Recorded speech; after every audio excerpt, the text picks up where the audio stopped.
My sister walked into the business I built and said, "Dad's giving it all to me. I have kids to feed." I just smiled and replied, "Take a look at the ownership papers." Part 3. I put down my fork. "I'm sorry to hear that. College is expensive." They exchanged a look that confirmed my suspicions about this dinner invitation. Mom reached across the table and took my hand. "Chelsea, honey, we know we weren't always the most supportive parents. We made mistakes, terrible mistakes. The way we treated you compared to Lily, it wasn't fair." I sat there letting their words wash over me. Were they genuinely remorseful or just desperate for money? Probably both.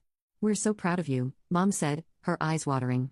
"And we were hoping maybe you could find it in your heart to help your family just until we get back on our feet." There it was, the real reason for the sudden family reunion. I wanted to refuse, to tell them they'd made their bed and could lie in it, but something stopped me. Maybe it was the memory of Grandma Eleanor's words about not becoming bitter. Or maybe it was the realization that I could afford to help them without hurting myself financially. "How much do you need?" I asked. Relief flooded their faces and Dad actually teared up. "Just enough to help with the bills and loan payments. Maybe $1,000 a month." I nearly choked on my water. That was a significant sum, the same amount Grandma had given me for housing during college, but my recent promotion and bonus meant I could manage it. "I can do that," I said. "Finally, I'll set up a monthly transfer." They both burst into tears, thanking me profusely. I felt nothing, no warmth, no reconnection, just a vague sense that I was doing the right thing despite them not deserving it. When I told Grandma Eleanor about my decision the next day, she surprised me by approving. "You're a better person than they are," she said simply.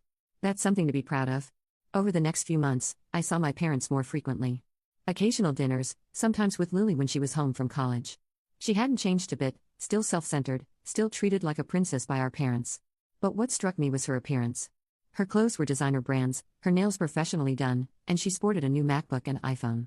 I didn't mention it. I kept sending the money each month, and my parents kept thanking me with over-the-top gratitude that felt hollow. Then they started asking for more. Small amounts at first. "The car needs repairs. Could you help with $200? The water heater broke. Would $350 be too much to ask?" I rarely said no. My career was thriving, and I told myself it was just money. At work, I was assigned a major project, restructuring our approach to corporate clients. If successful, it would likely lead to a department head position. I threw myself into it, working longer hours than ever. Finally, after months of work, my project concluded successfully. The CEO personally congratulated me, and the promotion I'd been hoping for came through.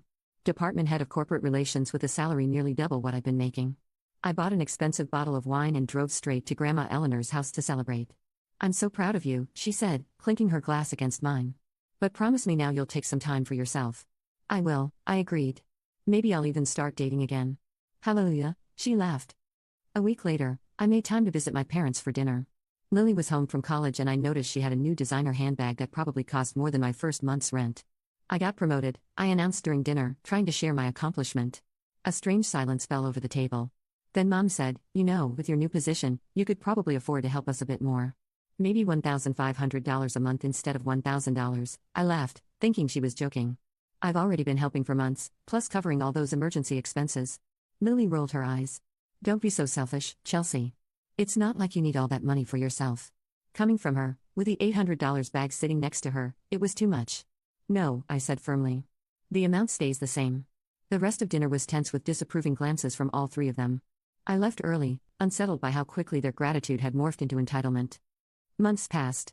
Lily graduated from college, a fact I learned when Mom called to invite me to a celebration dinner. I arrived at their house expecting other guests, but it was just the four of us. Lily proudly announced she'd be celebrating her graduation with a luxury resort trip to Mexico. Mom cleared her throat. "We were hoping you might pay for Lily's trip as a graduation gift." I stared at them in disbelief. "Excuse me?" "It would mean so much to her," Dad added. "After all her hard work." Lily nodded eagerly. "It's only $14,000 for the package I want." I put down my fork. Lily hasn't earned a single dollar in her life. Why would I spend that kind of money on her vacation? "If you don't help your sister," Mom threatened, "don't consider yourself part of this family anymore." I looked at them. My entitled sister, my manipulative mother, my weak father, and felt nothing but release. "Fine by me," I said calmly. "And by the way, I'm stopping the monthly transfers, too. You can figure out your own finances from now on." As I walked to my car, I heard them calling after me, but I didn't look back. When I got home, I immediately canceled the automatic transfer in my banking app. For weeks, they bombarded me with calls and texts. I blocked their numbers. Emails came next, alternating between guilt trips and apologies. I filtered them to trash.